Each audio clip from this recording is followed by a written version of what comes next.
Okay, I'm going to answer the question for you of how to make lasagna with fresh pasta. And we're going to make a lasagna bolognese style with Ragu Bolognese meat sauce in it. And then we're going to make one with quattro formaggio, if you will, with 4 cheeses in it. But first, we're going to roll out the pasta dough. And of course, this is the same dough that we're using that's in the class that we have a lesson for that you go to. So make the pasta dough, and then we're going to roll it out. And I have the roller, of course, on the highest possible, widest setting. Okay. Let's roll our pasta through it. Now I cover this whole process of making the dough and rolling it. We're using this small machine in the How to Make Fresh Pasta class, lesson, excuse me. All right. Let's roll it through that same one again. And let's fold this up so we get a neater, cleaner, rolled piece of pasta, because we're going to cut small sheets out of this for the lasagna and blanch them. And we are going to blanch them in hot water, and we're going to change the setting here real quick so it's a little bit smaller. And then we're going to put the blanched pasta in cold water, and then we're going to assemble individual portions of lasagna rather than a large one, okay? A little bit of flour here. Let's run this through again.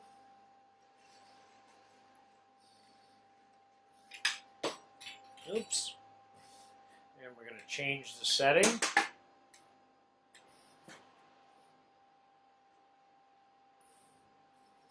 hands are covered with the flour, and there we go.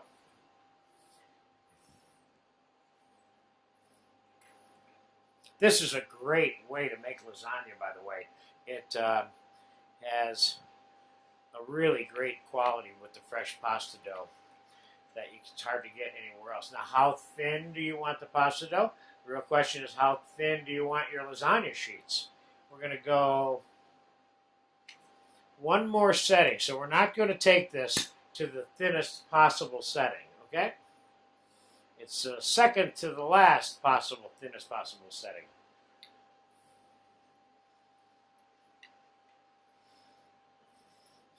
Okay, we're going to lay that out.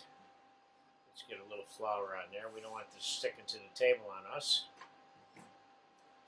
Now I'm going to repeat that process 2 or 3 times in the next 2 or 3 minutes. I'll be right back, and we'll have all the pasta sheets ready to blanch, okay?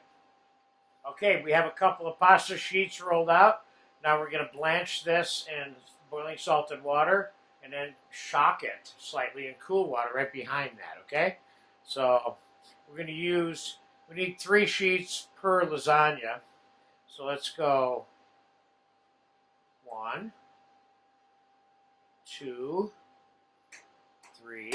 Let's cook these 4 pieces here first. I have boiling salted water here. Boom.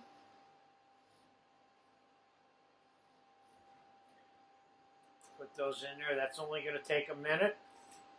Just want to make sure they don't get stuck together. Get these cut. Let's go 3 pieces out of this. Like that, so we have a little larger pieces to work with. Okay, this pasta is cooked enough for what we're going to use it for, which is the lasagna. So we're going to pull it out, put it in some cool water. The reason this is cooking so fast is because I just made the dough within the last 15 minutes. And it always cooks like usually less than a minute if the dough is that fresh.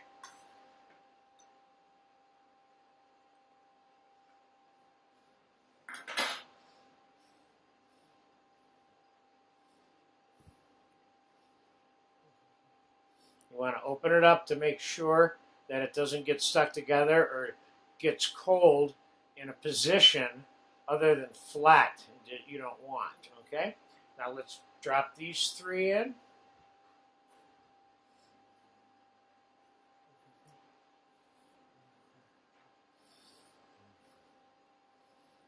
Making your own lasagna sheets certainly demonstrates one cook's commitment to making lasagna. Okay, these need about 15 to 30 more seconds. You're going to love this assembly process, by the way, for the lasagna and the baking process, and then getting it onto a plate. When I show you how I do this, you're going to say, oh, that's very cool. You got to keep in mind that lasagna in Italy is not this big, thick, wavy noodle stuff that we're so used to seeing in America. Lasagnas in Italy, where this comes from, tend to be a little flatter. Okay? All right, let's get these pasta sheets out of here.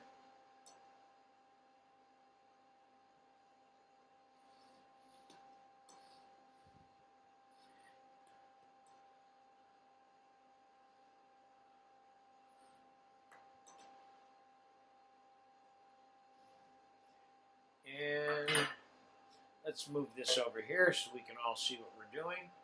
If I had a half sheet pan, that would be helpful. Can you give me one, Richard? And we're going to take it out of the water. And let's put a little bit of oil on the table. And let's get them out of the water. You don't want this pasta soaking in the water, okay?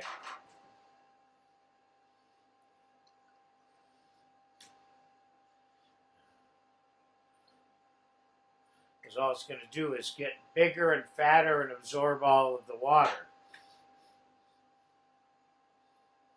Oh, this looks really good. I must tell you that I have not eaten one of these lasagnas for about 3 months made with the fresh pasta, so I am certainly ready for this. So you can set them up like this on a sheet, cookie sheet, or wherever you want to put them, and then we're going to come back in 1 minute. I need a couple of minutes to assemble the ingredients to put this together. We'll just take them right off the table and put them right into the baking vessels. And I'll be back in about 5 minutes right now. Okay, I've got all the ingredients together for the 2 different lasagnas that I'm going to show you how to make. These are very authentic Italian style lasagnas and a little bit less Americana. So we still have the pasta sheets here, and we have, for the Ragu Bolognese, we're going to use spinach as one of the things that are in it, which is optional for you. Sometimes I use artichoke, sauteed mushrooms, spinach, all 3 or none of them, you know. So I'm going to put a little bit of olive oil in the non-stick pans, which I'm making the individual lasagnas in. You can use any number of vessels to bake and assemble this lasagna in.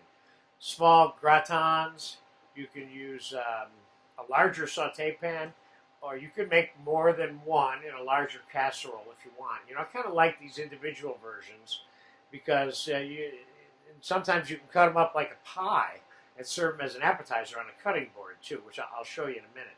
Let's start out by, we have a little bit of oil in the bottom, extra virgin olive oil. Let's put a sheet of pasta.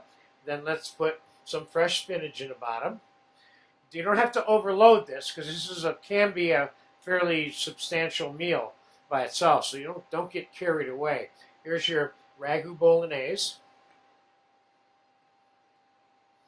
And remember, this is a lasagna. Both of these lasagnas I'm going to make for you don't have tomato sauce in them. They don't need tomato sauce. Okay, so there's a little bit of Ragu Bolognese. And we're going to put a little bit of mozzarella. And we're going to put a little bit of fresh basil. And we're going to put a little bit of tomato concasse, which of course we have a lesson for in the skills section.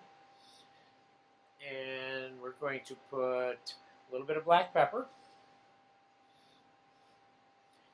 And we're going to put a little bit of cream, heavy cream. You want to make sure these are nice and moist.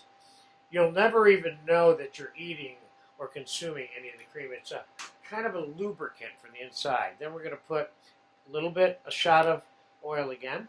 Now, another sheet of pasta. No more spinach, though. Now, a little bit more Ragu Bolognese. This is such a great home-style way of making these lasagnas, too. I really, really, truly love this whole assembly, baking, serving, and eating process, doing it this style, if you will. Okay? So there's some of that, the Ragu Bolognese. Now, more mozzarella. I'm not overloading this with mozzarella. You can if you have an inclination to do so. I'm repeating the whole process again now. Basil, fresh ground black pepper, a little bit of tomato concasse, a little bit of heavy cream. Don't put too much cream on it. You don't want it super wet. A little bit of olive oil. And now the final sheet of pasta that goes on top only is covered with the mozzarella cheese,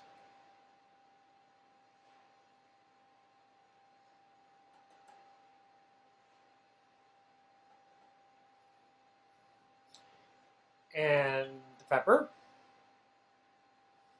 And what I do now is I put a little bit of the concasse, not much, but a little bit of fresh diced tomato also. I kind of like the effect on the top of the finished lasagna with the fresh tomato. And the basil, no more cream on top. That's only for the middle layers. Basil and olive oil. Now, that's ready to bake. We're going to set that aside. We'll come back to that in a minute. We're going to pop both of them in the oven at the same time. The second lasagna is going to be the quattro formaggio. Again, a little olive oil in the bottom, and you put your nice big sheet on the bottom. This one goes directly to the cheeses. Mozz. Don't overload it with cheese now, okay? A little bit of gorgonzola, a little bit of Parmesan, and a few little spots of goat cheese. This kind of sets this one off for me a little bit. And a little bit of tomato, concasse, fresh basil again, pepper, olive oil, and a few drops of cream again. Okay, another sheet of pasta.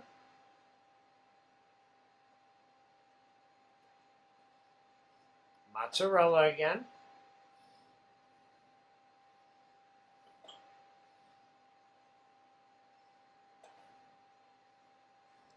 A little bit of gorgonzola again. Gotta be careful with the gorgonzola. It's got a salt content that can overdose the lasagna a little bit. Parmesan. A little bit more goat cheese.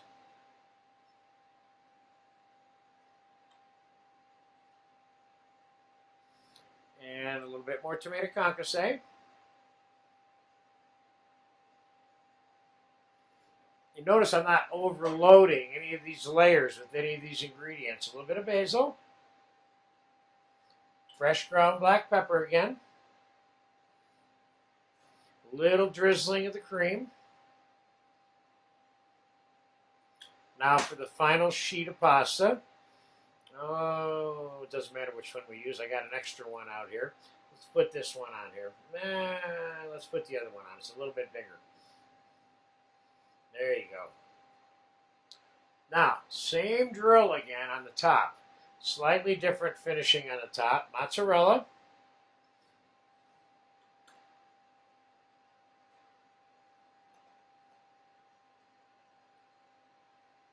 A little bit of gorgonzola.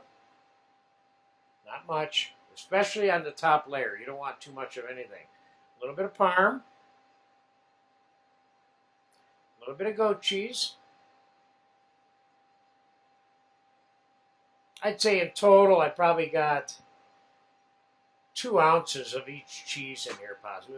1.5 to 2 ounces, something like that. Right, so you got a little bit more goat cheese dotted along the top of that. And we're going to do a little bit of fresh tomato again on the top of this one, just like the Ragu Bolognese version. And a little tiny bit of concasse, too. Concasse's got that white wine, olive oil, garlic flavor to it. Now you're probably saying, why is he not putting garlic in it?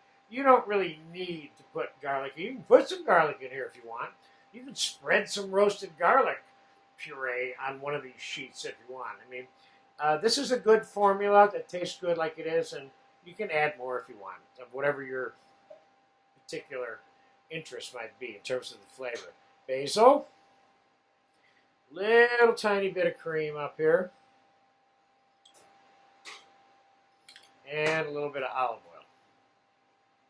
All right, I'm going to pop these in the oven. Now, let's talk about the whole baking process of these lasagnas, or any lasagna that's made like this, regardless of what the components are that you decide you want to put in there. I mean, you can put up chopped up meatball, sausage, or whatever, too, you know. So, there's a couple of ways to think about this. If you blast these with heat, you're going to get a little bit of crispiness on the perimeter edge of the pastas, which is nice. If you cook it at a slower temperature in the beginning, let all the products melt and get hot. Remember, we're not really cooking anything because everything in here is cooked or ready to eat. We're making it hot. At the very end, I would crank the oven up to crisp up the top and a little bit of the pasta edges around the side. But in the beginning, I'd put it in at about 325 and let it slowly melt and get soft. Then crank it up. So let's get this in a 325 degree oven.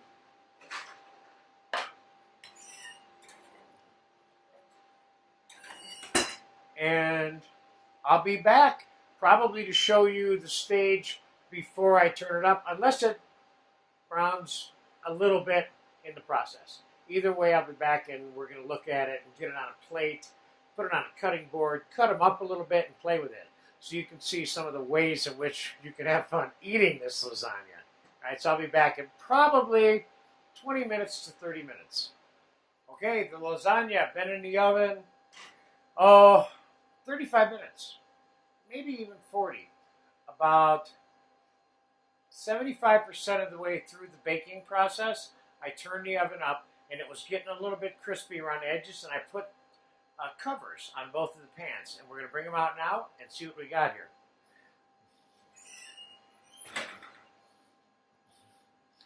Cover number 1.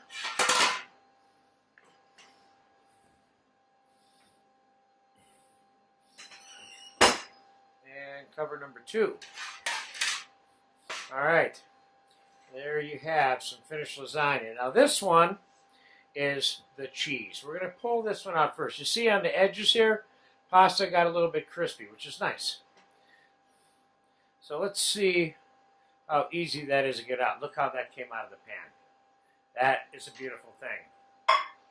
Now, there's another thing that you can do, of course, which is serving it whole. I could have put it right on the plate, but I didn't because I wanted to show you something else. You can serve this lasagna cut. Now, I could cut it again, but I'm not going to. Then you can get it on your serving plate.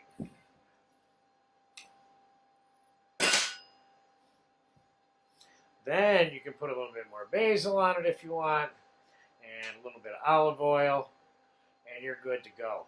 This does not need a tomato sauce with it. There have been times where I have drizzled a little butter sauce or melted butter around the edge, but you really don't need to. When you eat one of these, you'll see what I mean.